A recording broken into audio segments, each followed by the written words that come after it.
everyone, I'm Claire Davis and I'm back with Mental Health Chats. We are working with you for better emotional fitness, and today we're starting the series on self-harm. And our first guest is Satveer Nijjar. Hello Satveer, how are you? Hey, I'm fine, thank you. How are you? I'm very well, thank you. And thank you so much for being our first guest on this series, because I'm finding this series of people I've spoken to really, really interesting. And I love the title that you've chosen for today. And the title is Attention Seeking ? What is self-harm really about? Now, the reason why I love it is because I remember in my teens, a couple of people I knew of who self-harmed. And I remember the stories going around, and it was their attention seeking. So Satveer, can you just tell us what is self-harm? Yeah. Well, hopefully what will emerge is it's not attention seeking in the negative sense of the term. Self-harm can be seen as a broad spectrum of behaviours, but I'm going to narrow it down. I've always used the clinical guidelines definition of self-harm. So we're looking at self-poisoning or self-injury as a method of self-harm. So that straight away will take out things like risk-taking behaviour, so like sexual risk-taking, criminal risk-taking, provoking fights, things like that. It will take out things like self-neglect or psychological harm. But also, and some people might be surprised at this, we're not going to be talking about drugs or alcohol or eating disorders under this definition of self-harm. However, some people might be, well, they cause harm, them three wider forms, and they do, and there's no denying that. But we're talking about the narrow clinical definition. And drugs, alcohol, and eating disorders clearly can cause harm. If we look at anorexia, I believe it's got the highest morbidity rate of any mental illness. But it can be seen as a wider form of self-harm. From this point forwards, when I'll be talking to you about self-harm, I'll be talking about self-poisoning behaviours, taking away the drugs and alcohol, things like self-poisoning via ingestants and non-ingestants. So whether that's drinking bleach or windscreen wiper fluid or washing up liquid, to overdosing on medications that are prescribed or not prescribed. And then self-injury is behaviours like cutting, burning, scratching, headbanging, hair pulling, tying ligatures, inserting objects, swallowing objects. So behaviours like that, they come together to form self-harm. Okay, that's really interesting, and that's a fantastic definition for us all. So thank you for that. And would you mind just expanding a little bit more on what the functions are of self-harm? So you've mentioned it a bit, but just... Yeah, no, I mean, it's important to note that the definition states that self-harm refers to an intentional act. So it is important to remember that for the person, they mean to do it. It's non-accidental. It's a conscious behavior that they're engaging in. And whether that's once or multiple times, each person's journey will be different. Now, when it comes to what are the functions of the behavior, this is where often people use that phrase, well, it's attention seeking. Yeah. For the majority of people who self-harm, or for a very large number anyhow, it's difficult to know the exact statistics. It's a very hidden behavior. I know from experience delivering training, the amount of people who email me afterwards say, I've never told anybody, but I self-harmed. Yeah, so it's a very private act for many people. If you think about going outside and looking around, especially in the summer months, how many people do you see cutting, burning, scratching, headbanging, hair pulling, picking, biting? You don't see it because it's private. There are people obviously who will self-harm in front of people, but then that will show the level of distress that they're in. It's increasing. Now, why do people self-harm? What do they get from it? Well, firstly, it's not for fun. And I know some people who may be listening and supporting, especially younger people, may say things like, oh, it's just a phase, it's a trend, it's copycat, that kind of language gets used. Yeah. And I suppose I can't deny it as a trainer. I can't say that there will never be a young person or an adult who engages in a self-harm behaviour because they've seen somebody else do it, they wanted to give it a go, they Googled it. There's always going to be people, who do that. But for me, even if they've engaged in that behaviour because they've seen it online or their friends doing it or they want to see what it's like, that's of concern. Because I see a lot of things online and I think, I don't think I'm going to do that. So any instance of self-harm should be investigated. Why someone self-harms? Variety of reasons. There's some common experiences that, you may hear of, from body image to social media to sexual gender identity, academic pressure, job loss, relationship breakdown. But the truth is, it's a non-exhaustive list. What can lead to self-harm is anything that causes an individual distress. And what I always say is distress is subjective. And we must remember that. And I think it's important that we don't try and look for a justification for a self-harm behavior, especially the more medically serious methods of self-harm. Or they must have gone through something really bad, really bad. Yeah. And if the person then discloses and it doesn't quite match up to your mindset, then you're like, oh, they're lying, or they're exaggerating. So, it's important to remember that the reasoning behind the self-harm can vary for people. It could be one reason or it could be a multiple number of reasons that have triggered the behavior. But the key thing is it's distress. So that's what's behind it. What do they get from it? This is the bit that people often struggle with. I don't understand how it helps. And for me, when I deliver training, this is a big thing. If we can help people understand why someone self-harms, I think that will help you then respond better to someone, because you're less fearful.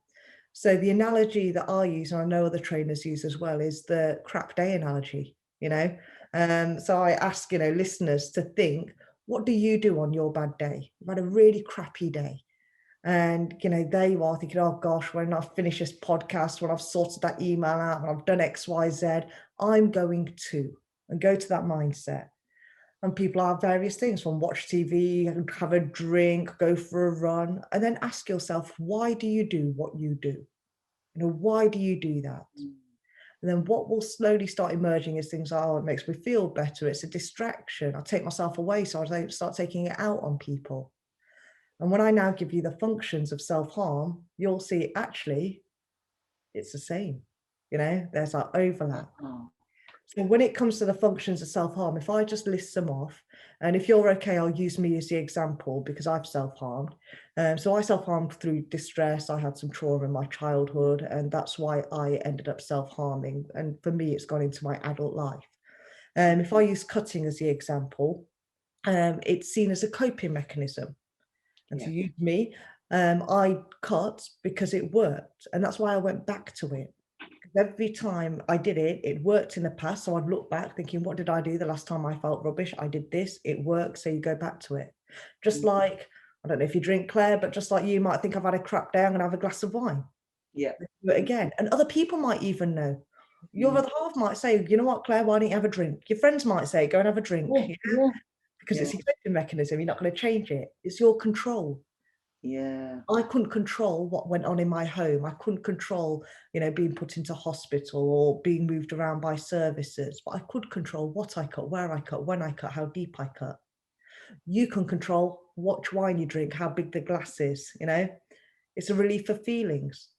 Now, it doesn't say feel better because it doesn't necessarily make you feel better, but it may give you a relief, albeit temporary, of the negative feelings you're having. So when I cut myself, using me as the example, when I did that cut, I was getting a relief of feeling like a bad mum, bad sister, bad daughter, a failure. The physical pain in itself was a relief. Didn't take it away. And afterwards, immediately afterwards, there could be negative emotions. But in that moment, it worked, and that was enough. It's a release, you're letting it out. For me personally, that was when I cut deeply. I was letting out the rubbish in my life. For somebody else, it could be punching a wall. You're releasing that emotion. Yeah. It's a distraction, takes your mind off it. I've heard people say before, oh, well, it doesn't last forever. How's that a distraction? Well, it is a distraction because when I'm doing that cut or someone's pulling their hair or punching a wall, for them few seconds or minutes, your sole focus becomes on that behavior and everything else goes quiet. And I was liking it to receiving a text message at a train station. And you get engrossed, don't you? And you miss the sound. You miss the announcement. To feel something or become numb, to feel something other than the emotional pain you're going through, feel physical pain. For me, cutting, someone else hair pulling, becoming numb. So people who might tie ligatures or overdose, you do it so you don't feel anything. Self-punishment, you deserve it. 2 more, you think you deserve it. I deserve the scars, I deserve the injuries, I deserve the pain. So low self-confidence, low self-worth, low self-esteem. Prevention of causing pain to another. You know, have you ever heard someone punch a wall and say, at least it wasn't your face? Oh, I haven't heard it actually on a film. Yeah.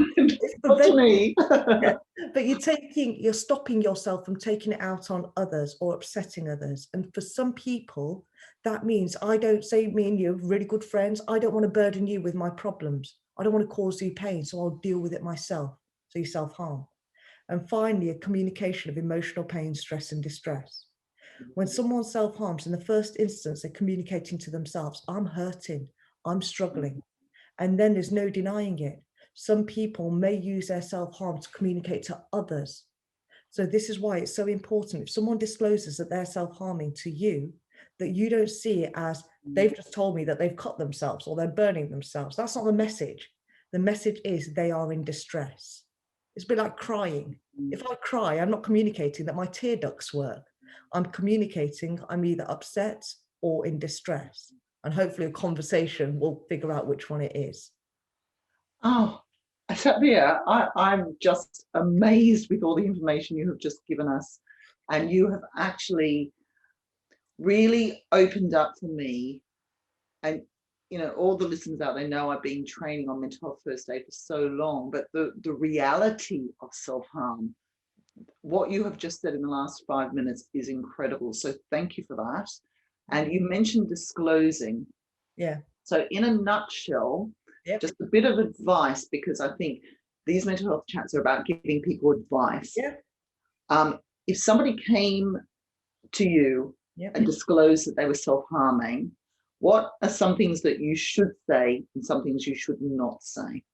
Okay, I think the first thing to do is not see it as someone's come to me who's self-harming, and see it as someone's presented to me who's in distress and is self-harming. Because otherwise, all you see is a self-harm, that becomes your focus and your stress. Second thing is, dependent obviously on your role, but ideally everybody's initial response should be, does this person need any medical attention? Yeah. Okay? Do they require any? And anybody who discloses that they've self-poisoned requires medical attention, because there's no safe level of self-poisoning. But after that, it's about not focusing so much on the self-harm, but looking at the underlying distress. So we don't want to say things like, oh, what are you doing that to yourself for? Why have you been so silly? Don't do that again. Whether you agree with self-harm or not is your personal choice. But what you have to do is respect that in that moment, it serves positive functions for the individual. And so if they're just, oh, what are you doing that for? Well, hopefully you can now see why they're doing it. It's helping them cope. Asking someone to stop, please stop doing that. In essence, what you're saying is stop coping. And this is why they may struggle with this. And they may feel they failed you, so they go quiet. That doesn't mean that I'm saying that we say, oh, carry on, I get it, that it's your coping mechanism. At the end of the day, what you have to understand is it's not that easy just to stop. It's about helping them look for alternative strategies, and there's apps that are available out there. And you're not looking for a different way to cut or burn or pull your hair out or tie a ligature. You're looking for a different way to meet the functions, a different way to get a distraction, a control, and a release. Don't say things like, oh, it's just superficial if someone presents with an injury. Oh, phew, that's just superficial. Because what they might hear is, that's rubbish, that's not good enough, do it better, you wasted my time. Drop the word just, because that's dismissive, and only use the word superficial for the medical severity of injuries. And I think a big 2 phrases for me are, it's just a cry for help and it's just attention seeking. You know, someone is crying for help and someone is seeking attention. There's nothing wrong in that. Don't punish someone because they don't know how to say, oh, hi, how are you? Yeah, I'm feeling X, Y, Z. People don't find it easy to have this conversation, but they may show you or disclose to you that they've self-harmed, because that's their only way of saying things are bad at the moment. I'm really struggling. They are crying for help. They are seeking attention, and that's not a bad thing. That's amazing advice. Thank you so much, Satveer. Absolutely incredible advice. So if you are a listener out there and you didn't quite catch everything because there was so much information there, just rewind and re-listen, because that was absolutely brilliant. So you mentioned you do training. Is this training on self-harm? Oh, look at that. Nicely done, Claire. Yes, I'm clever. I'm very clever. I'm good. Thank you. Yeah, I do deliver training, and the title of the talk was Attention Seekers ? That's actually the name of my business.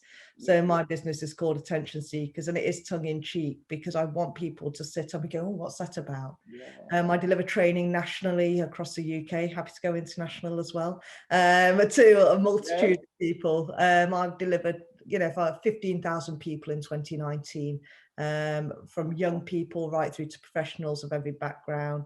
And it's, training on the topic of self-harm, from doctors, nurses, teachers, to social workers, to parents, to workplaces, schools, you name it. I'll go anywhere and deliver it because it's about reducing that stigma to help people feel more confident in either supporting or coming forwards to seek support.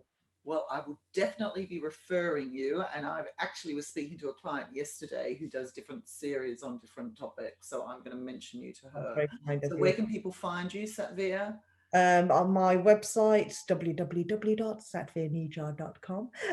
Or that's spelled SATVERNIJJAR. Yeah. Or if you just literally Google Satveer self-harm, it'll come up, and you can follow me on the socials as well. So it's good having a different name. Thank you so much, Claire. Thank you, Satveer, because you have really enlightened me, and I can't wait to rewatch this because it's such an important topic, and you're looking at it from a very different angle to what the stigma is. And that's so important because we are all about working with you for better emotional fitness. And this is just one part of it. So our next guest for this topic is a fellow called Tom Hoskins, who is going to be continuing the topic of self-harm. Thank you.